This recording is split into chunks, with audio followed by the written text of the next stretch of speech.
especially appreciate Melanie being here today, and that's really kind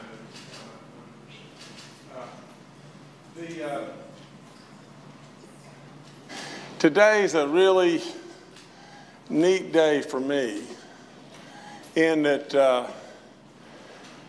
I think we can put to bed once and for all this tax issue that's been looming around forevermore. You know, today we have been able, my son and all of his companies, to now pay any and all tax obligations that were due the state of West Virginia. Now, I've told you for months and months, I've told you that any obligation whatsoever, I wouldn't walk away from. And I told you that they would be paid. You know, the one thing that I pride myself in more than anything is telling the truth. And we've done it again. Now, I'd like our secretary and our deputy secretary to talk to you just a second, and then I'm going to talk to you some more, and then I want the DEP people to talk to you as well. Thank you, Governor. It's on. Is it on? Okay, thank you. For those of you that don't know me, of course, I'm Dave Hardy, the Secretary of Revenue, and to my left is Alan Prunty. Alan is the Deputy Secretary of Revenue and General Counsel for the Department of Revenue. And of course, tax falls under the umbrella of the Department of Revenue. So I'm pleased to announce that I was informed by our Deputy Tax Commissioner today and Mr. Prunty as General Counsel of the Department of Revenue that all taxes owed by the companies operated by Jay Justice have been fully resolved to the satisfaction of the State Tax Commissioner. Thank you. I'll clap too. We have verified receipt by wire transfer today of all funds owed, and our tax commissioner informed me, our deputy tax commissioner, at about 1:30 p.m. that we have received all the funds. As a result, as we speak, our tax officials are working very hard to remove all the assessments across our counties involving the companies at issue, and we expect to have those liens removed no later than 48 hours from now. Now, there could be a variation here and there because we have to send them to each county clerk for removal. So on behalf of the State Tax Department, I'm allowed to say as Secretary of Revenue that we're very pleased that these matters have been resolved, and the State Tax Department is completely and totally satisfied with the resolution of all these matters. And at this point, I'm going to turn it over to Alan Prunty because I asked Alan in April of 2017 if he would serve as the liaison between the Department of Revenue and State Tax Department as we try to work through and resolve these problems or these issues. Thank you, David. Liaison might not be the correct word because once Dave gave me this assignment, he told me that he didn't want to hear any details unless and until the matter was resolved and I could tell him it was resolved. And that's the way we handled it. I essentially served as a facilitator between the taxpayer, which were the companies operated by Jay Justice, and the tax department.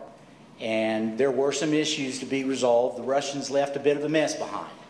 But I can say that the only people in the state government that I ever discussed this matter with prior to today was Dave giving me the assignment and the people with the tax department as we worked through these issues with Jay Justice and his attorneys. I can say without any qualification that Jay Justice, his attorneys, and some of the executives of his committee were totally cooperative, completely transparent, and it just took a while to work through all of this because it's a complicated situation.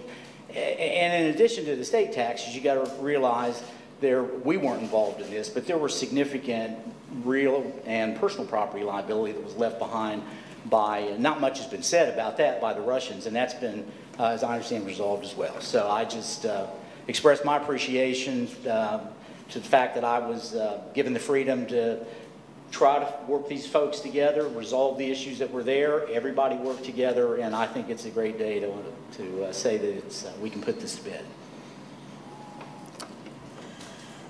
Let me jump back in now, and I want to tell you a story that I've wanted to tell you for a long, long, long time. And that's just this, is one thing I guess that we ought to, you know, and Dave mentioned it, but along the way, I never spoke one word to either one of these people. In fact, I told Alan just a second ago, if Alan would have been standing outside, I wouldn't have had any idea who he even was. But the story, I mean, the other thing is, don't run out of here in the next 10 minutes and try to see, you know, call some county and see if the lien has been lifted because they just told you that it's going to take, you know, 48 hours or maybe even a little more to make sure that they get all the liens released. Now, I want to go back to this and tell you just the story. I told you this a bunch of times, but when things got really, really, really tough, company after company took bankruptcy.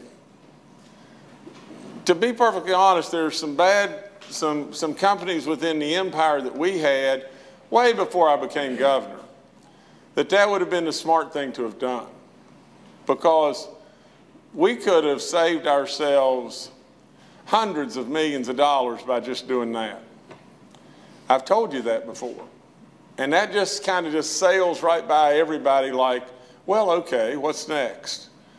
Well, the reason we didn't do that is just like I said, I don't believe in that. There would have been banks hurt. There would have been vendors hurt. There would have been all kinds of people that would have been really hurt. I don't do that. So what do? I just keep working. Now, along the way, in addition to that, along came a 1,000-year flood. Now that made things even more difficult, to say the very least. With that 1,000-year flood comes insurance companies that owe the Greenbrier nearly $70 million that's not been paid. So it stretches even more. But here's the story that I wanted to tell you forever. And that's this, is I really do believe in West Virginia. I always have, way before I ran for governor, but I always have. And I believe in our coal miners, and I believe in coal and the opportunity for coal within our state. And so this story that I'm getting ready to tell you parallels almost exactly what happened with the Greenbrier. You had a company, a Russian company, that bought our company. They were at the top of the world, owned companies all over the world, steel making and absolute, you know, all kinds of different companies. Now, the whole market collapsed and things went really south. Now, along the way, that happened. We sold to the Russians, I think, in 2009. May have even been 2008, late 2000. No, I think 2009. Now, and then along the way, in 2012, things started to get really tough. And they started laying people off. And in 2013, for all practical purposes, things got shut down. Well, then in 2014, through that period, there was people that came to me and said, would you be interested in buying Bluestone back? And I said, you have to be out of your mind. There's no chance. What in the world does anybody need another coal company today? We had all the coal companies that we could have possibly wanted, and then and really would have been glad to have gotten rid of all kinds of them. And we were fighting that battle. And then they came to me and basically said this, and this is the story that I want you to really hear. The Russian company owed me $166 million on the 5th anniversary of our transaction. That was calculated on a drilling program in which we together shared the cost and drilled properties on the Bluestone properties, and for every ton of coal we proved that was not in the original sale, they would have paid $2.76 a ton. And that amount of monies was $166 million. Now, they were leaving. That is the most important statement that I could say. They were leaving West Virginia. Think about what was getting ready to happen. Here's what was happening. First of all, it was in 2015 now. The counties of McDowell and Wyoming County were owed 2014 property taxes of $2.2 million roughly in each county, each of those two counties that had never seen a dime. Now, in addition to that, at the time in February, 2 months after that, they were owed a comparable amount again that had never seen a dime. What would have happened to a $102 million liability to the UMWA pensioners in the pension fund that was owed at that time that had never seen a dime? Now, in addition to that, there was reclamation beyond belief that had to be done and would normally be done in a mining process, but it was going to be left. And our state, and these people over here, Harold and Austin will tell you this in a minute, our state would have been in a real mess. Now, this is nothing but the Greenbrier Take Two. And what did I do? I said, okay, we'll take Bluestone back. And we did. And then the next thing I did is I borrowed $56 million and thinking, well, surely that'll cover everything. In the deal, I gave up my $166 million that they owed me. I gave it up. Now, why would you do that? Why would you do all this? Now, the part that you know of this story that I've wanted to tell so much is just this. Those men of the UMWA, a lot of those men were the men my dad hired. And that means something to me. To leave our state in the situation that it would have been left in means something to me. Those counties to where I have grown up in with my grandparents and everything else means something to me. Now, we can say whatever we want, but in addition to that, I believed coal would come back. You see, I believed in what I told you in the primary, that severance taxes would rise and coal would come back. So in February of 2015, we could have cleansed this. You see, the way a lot of other companies did. How did they do it? Here's what they did. They took bankruptcy, then all these obligations, whether it be vendors or whether it be taxes or whether it be the UMWA pension or whatever, they just cleansed it away and started anew. You see, I didn't believe in that.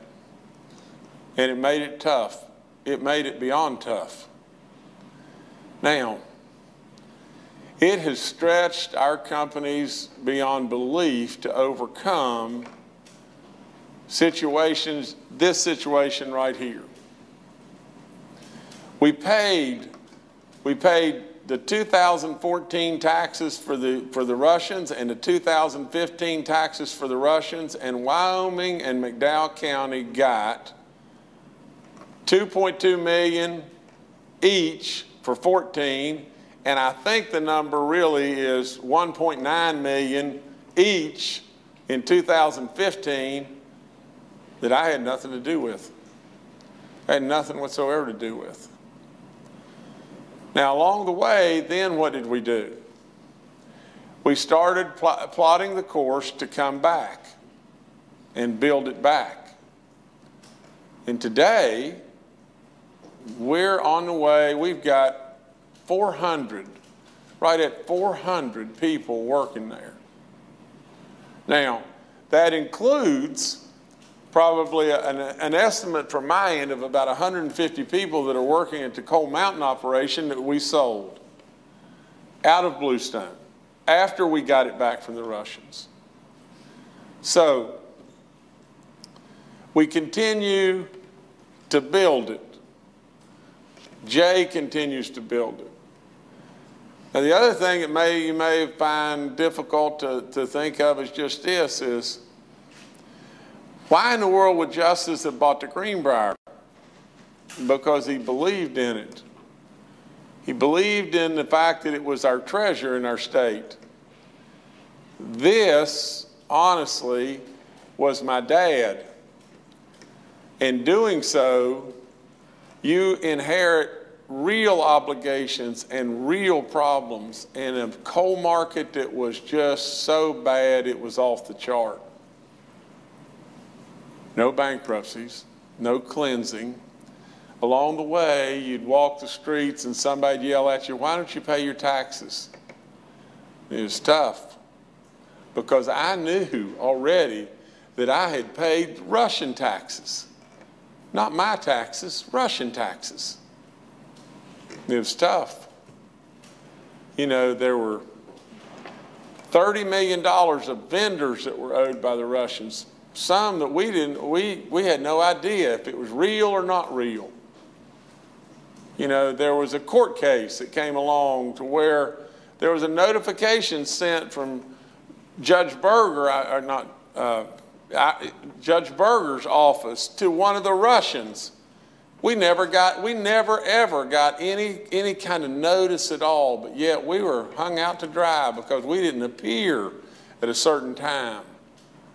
We were penalized because we didn't appear because of something that the Russians did. Now, I can't be more proud of the end of the story of the Greenbrier, and I can't be more proud of the end of the story today of what's happened with Bluestone, what's happened with the taxes. It's been awful to take the errors, whether the errors come from the press or whether the errors come from whomever. It's been no fun.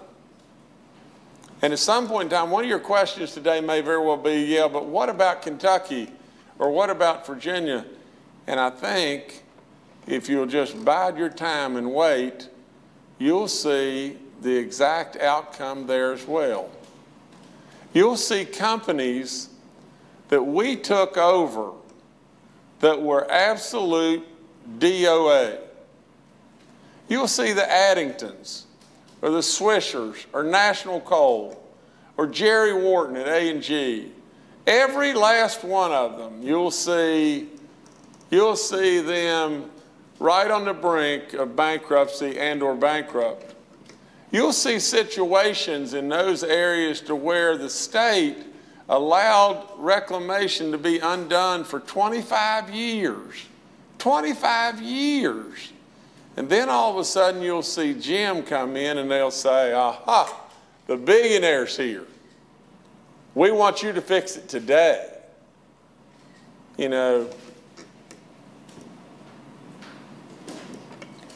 you'll find, if you dig deep enough in every hole, you'll find the same outcome. The outcome is always the same. I especially, with all my soul, love West Virginia and want goodness for our state. Now let me see if I scribbled these things down here real quick, and let me make sure that I'm not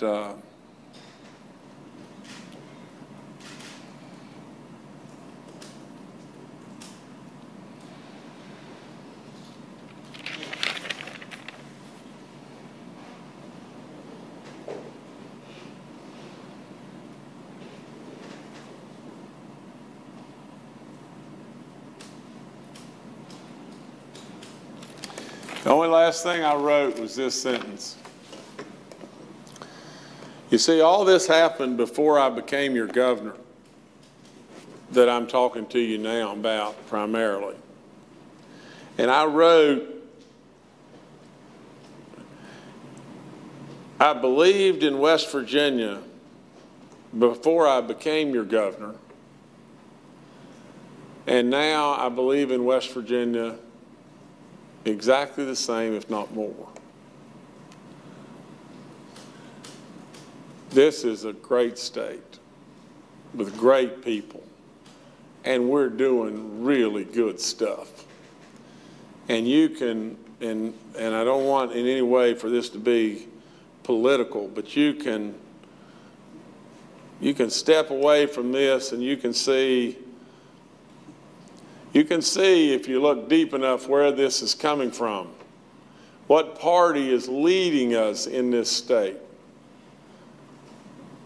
Now, I'll turn over to our DEP people, and they can talk to you just a little bit about what would have happened if the Russians had left. Thank you.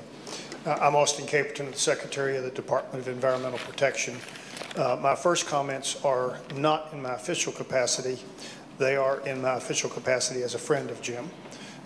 We grew up in the same town, generally speaking, belong to the same groups, organizations, country clubs, etc. I think it's time everybody stopped throwing stones. Everything that he has said that he would do, he has done. He said he would buy the Greenbrier and make it great again. You see the casino, the chapel, the tennis facility, a world-class golf tournament, and a world-class golf course totally turned around the image of the Greenbrier Hotel and what it's meant to our state. On the, pardon me, on the mining side, he said, give me time and I'll get everything fixed, and he did. Everything he said, my friend said he would do as governor, he's gotten done so far. So from a personal standpoint, it hurts me to see the stones being thrown and continue to be thrown. I guess if you're crazy enough to get that job, that you're going to have a few people throw stones always, but I think it's unwarranted. From the official standpoint of the DEP and our role, this is Harold Ward, one of my two deputies, who is also the director of our mining program. We have experienced mining bankruptcies in West Virginia, where the state has to go and take control of operations and figure out how to reclaim those operations with the money that's left over from bonds. It's not a good sight. It's not a pretty sight. It can be uncomfortable, difficult, and we know this because we have inherited the aftermath. When the governor, approximately the time the governor took back the Meschel properties, 70% of the companies operating in West Virginia were in bankruptcy.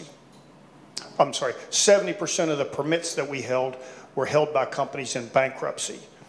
Through Harold's good work and the work of others in our agency, we were able to avoid most of those situations. But for someone like the governor to step in and earn his way out of the problem is almost unheard of. Time has proved that the governor's plan for the operations in the coal industry worked to the benefit of West Virginia.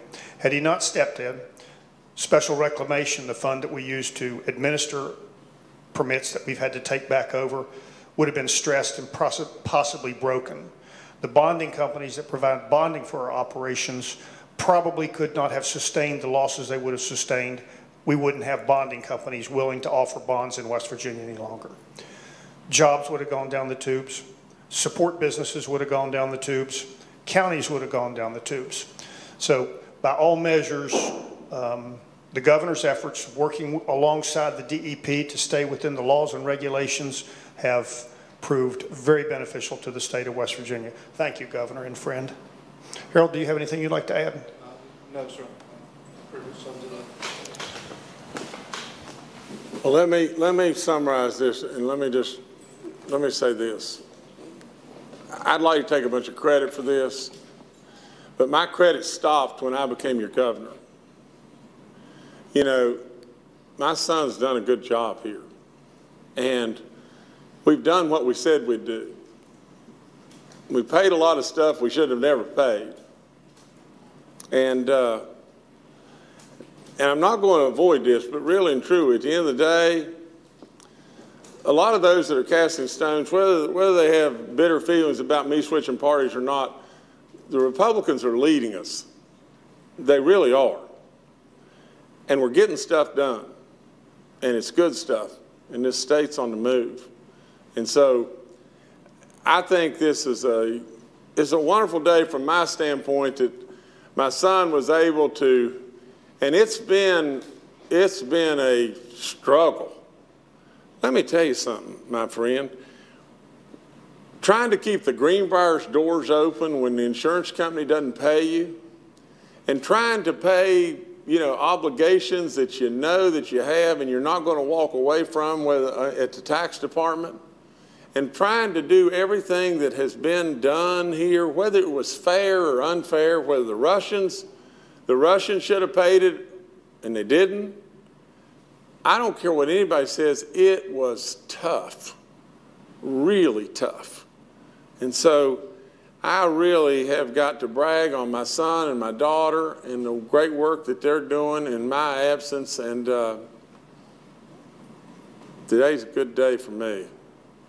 So you're welcome to ask anything you want to ask. I do have an engagement I got to get to pretty soon, but I can answer, I think, for a while. Yeah, this question has nothing to do with what you just talked about, but there was a press release put out by your office this morning. It said that you were looking for a replacement for pending vacancy on the Supreme Court. Is that talking about the Ketchum vacancy? Yes, sir. Yes, sir. Governor, I have 2 questions of clarification. There were reports out that you would owe, or your businesses owe $15 million more than in 6 states. To clarify, this is just West Virginia taxes. This is West Virginia taxes. Yes, sir. And I think what you'll see is the same process going through. May still take a little while, but you'll see the same process of cleanup in other states as well. And another clarification here, that figure included penalties and fines to the company. When we're talking about taxes here, does that include penalties and fines owed to West Virginia? Now, you know me, I'm going to always tell you exactly the truth and what I know. These people worked all the minutia out with my son. I didn't participate, never participated 1 second and everything. To everything that I know in me, every single thing is paid. Well, I guess that might be a better question for you then. Does this announcement include penalties and fines owed to West Virginia, and what was the total amount owed and then paid? I'm not at liberty to say the total amount or give you specific details because state code prohibits me from doing that. But I can say that it resolves all outstanding issues with the state of West Virginia, and that would include issues involving penalties and fines. And I think you can tell them that it was audited as well and everything. It was vetted, reviewed, and all parties have agreed to the appropriate amounts. But since we don't talk about state taxes, are there any county level taxes No. that are out there? No, it's not. All the counties have been paid. All the states have been paid. It's a good day. Good day. And going forward, yes, sir. I'm not sure I understood the reason for not being able to say the total amount. In other words, is there anyone who can tell us the total amount? It seems to be in the public realm. The state code, pursuant to West Virginia Code, Mark Morton, the General Counsel of State Tax Department, has instructed me in writing, and it is clear in state code, that we as state officials are not allowed to discuss confidential taxpayer information. So we as state officials are not at liberty to discuss that. We'd be clearly violating state code if we did. But the governor is at liberty to disclose that if he wishes. And Yep. Excuse me. no, go ahead. No. Well, if I could pick up on that. The reason why I backed away from the term liaison when Secretary Hardy introduced me is because the first instruction he gave me was stay independent. I don't want to know what's going on. This is not political. Just see if you can facilitate a resolution, which is what I did. So I didn't really feel like I was acting as a liaison. But you know, there's a lot of public records out there. The real and personal property taxes, you know, are a public record, and the liens that have been filed and unfairly used to say, well, no taxes are being paid. We all didn't know what was going on behind the scenes. There were people working very hard. There was an audit. There was a lot of documents, and as I said, the Russians left a mess, and it took a while for the tax department and the taxpayer, Jay Justice and his companies, to work these matters out and to get them resolved. All liens are going to be released, and everything that's owed will be paid as has been agreed to between the parties. As far as the confidentiality, the state code is very clear that these kinds of issues on state taxes, not real and personal property taxes that you can go to the courthouse and look up, but on state taxes, they are confidential, except to the extent that the liens have been filed. The governor has not been involved and is not the taxpayer. The taxpayer is the companies and the Jay Justice who's running the companies along with his executives. So they're the taxpayers, the tax department.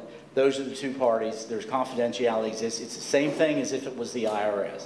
And so I hope that may shed some light on and provide you some information in response to your question. Well, and I guess without getting into the specifics, was this a negotiated price or was this a full payment of things owed as opposed to say, well, we're going to call it good, we have this total price paid for these things. Was it a full payment of the things owed or was it a negotiated price between the tax department and businesses? Well, as I said, you have to understand the governor's companies they were the governor's companies before he became governor, and the companies that are run by his son and his daughter paid taxes that were incurred by the Russians.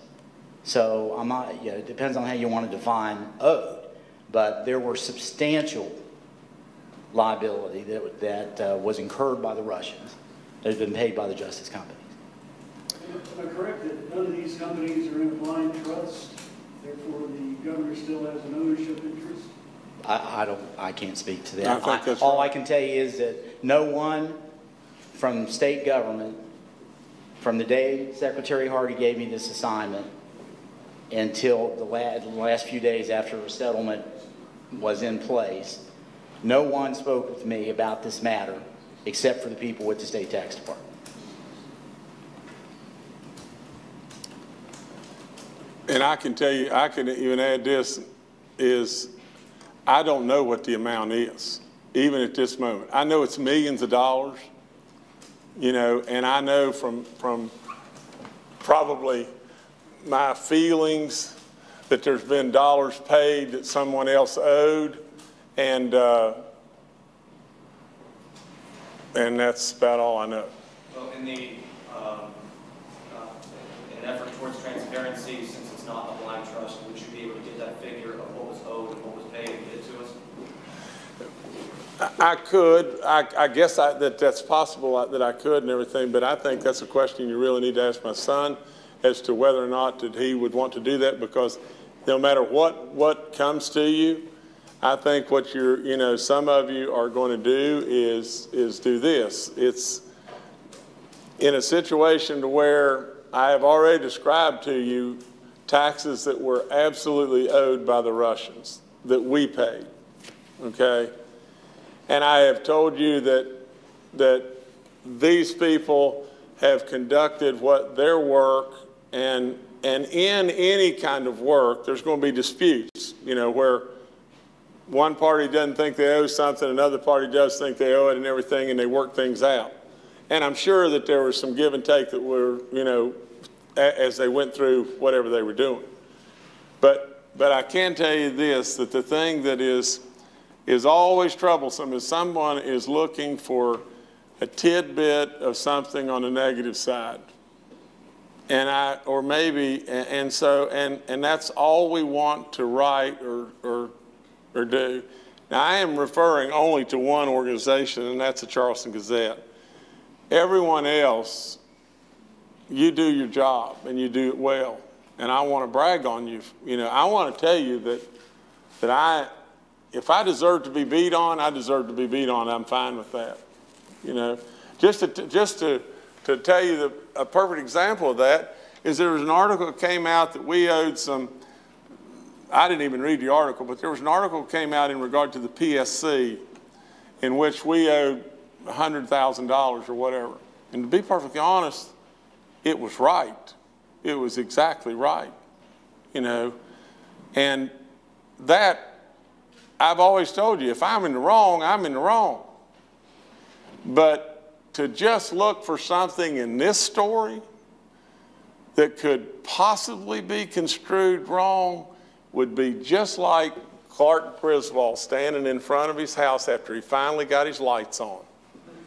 And his dad turned and said, "Clark, on that 8th row up there, there's 2 of those lights not working."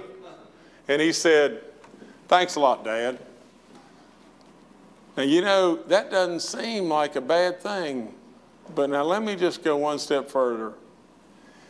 When all we write and all we look for is bad, you know what it does? It drives people away. It gets people to not come here. When every day you pick up and all you do is read the doom and gloom chronicle, it drives people away. Now, we have to stop that. We've got to report the bad when the bad's the bad. But we better start reporting the good when the good's good. Because we want people to come here. We want people to celebrate how great this state is. And we want to be happy. That's all there is to it. I got to run. I don't see any other questions. Thank y'all.